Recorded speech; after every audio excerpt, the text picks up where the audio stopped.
Aye, lass. Always, although I rather suspect I know what it is you wish to ask. Aye, as you wish. Tell me, where did I leave off? I'd been living on the streets of Riften for a few weeks, occasionally doing odd jobs for coins to fill my belly enough to ease my hunger pains.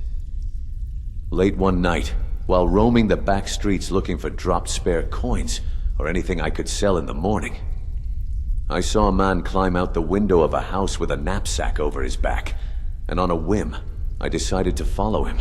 He stopped inside the graveyard. When he paused to catch his breath, I crept up behind him.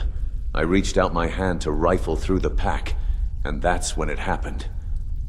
You see, I'd been fighting a fever for a few days, and just as my fingers slipped into a pocket, I had a massive coughing fit.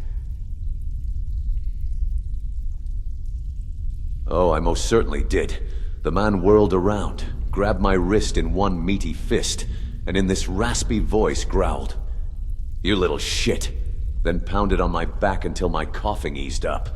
When I could breathe again, he looked me up and down, then grunted at me to follow him, took me down into the cistern, stuck me in a bed until I was healthy, and then took me to meet Gallus. Delvin vouched for me that day, said I had the lightest touch he'd ever witnessed, and a natural gift it'd be a shame to let go to waste.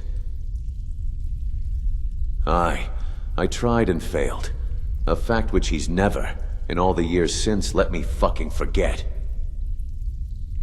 No, you don't need to say that. You see, I didn't do it for your thanks, lass.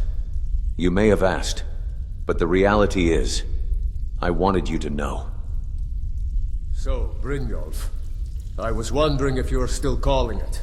Because if you're not... Aye, how can I help? Maybe I could take a shot. Very fucking funny. Did you really break into the Thalmor embassy? What the actual fuck were you thinking, lass?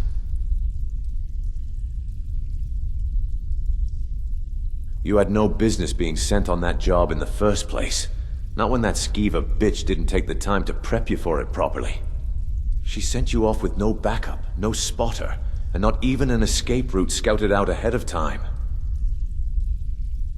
No, lass. That's not it.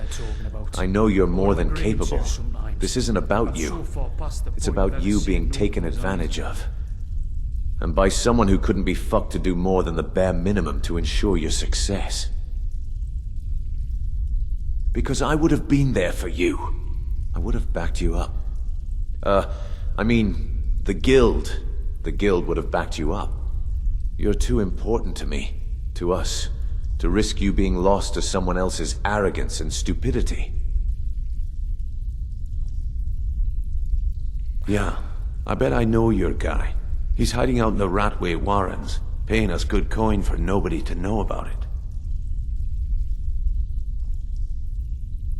My apologies, lass. I am feeling agitated about a personal matter. So, I've heard rumors Sibby Blackbriar pulled you into doing a job for him.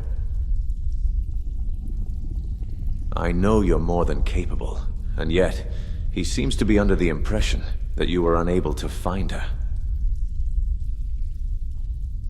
I wouldn't normally double-cross a Blackbriar, but in this instance, even I'd make an exception.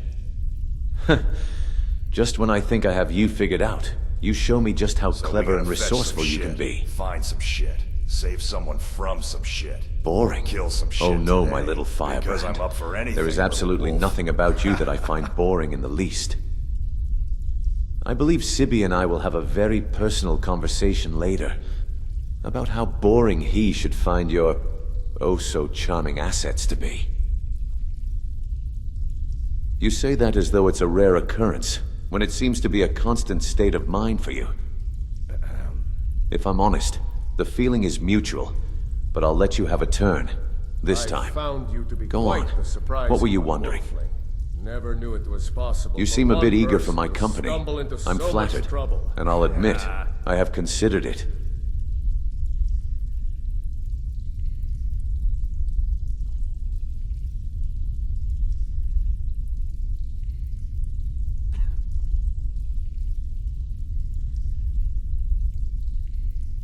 Attractive as the idea may be to get lost on a task with you, I'm afraid my guild responsibilities must come before my personal desires, lass.